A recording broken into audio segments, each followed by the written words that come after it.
زنانه خپل حیض خپله بیماري دا په دوایو باندې بندوي. نو دې باره کې مسله یاد وساتئ. که مثلا داسې وي چې د کمې ګولۍ زنانه استعمالوي دې لپاره چې زما بیماری را نشي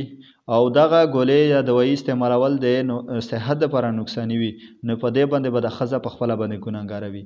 او دوایي استعمالول په ټیم کې رخصت ورته دی، اجازت ورته دی چې کله د دغه زنانه وینه نه وي راغلې، د بیماری شروع شوې نه وي، یعنی د بیماری د راتګ نه مخکې که مثلا په دوایي باندې بیماری بند کو او هغه بقایا رجې ونیولې، نو رجې ښې صحیح شوي دي، خو چې صحت له نقصاني وي داسې بندول نه وي پکار. البته که داسې وشول چې د زنانه یو ځل بیماری شروع شو، وینه راغله او د هغې نه بعد یې په دوایي باندې بندوي، نو هغې په باره کې کتاب النوازل، کتاب الفتاوا، نجم الفتاوا د ټولو کتابونه لیکلي دي چې بیا به روژې نه نیسي او هغه خپل بیماری به تېروي. زما خپله مشوره دا ده چې زنانو له پکار دا چې هر څه د الله رب عزت په تقدیر باندې ورپرېږدي. کمې روژې چې د زنانه دا په بیماري کې راغللی او دوی ونه نیولې، الله رب العزت په د دغې زنانه له د هغه درد، د هغه تکلیف چې د دې زړه کې ده چې زه دا روژې ونیسم، خو دلته کې په قدرتي بیماري راغله د هغې د وجې نه د هغه د رمضان روژې ته پاتې شوې. کیدای شي الله رب عزت په دا تړه په دې درد باندې دومره ثواب ورکړي چې کیدای شي هغه روژه باندې دومره ثواب ورته نه وي میلاو شوی، او چې کومه د الله رب عزت په نصیب کړي،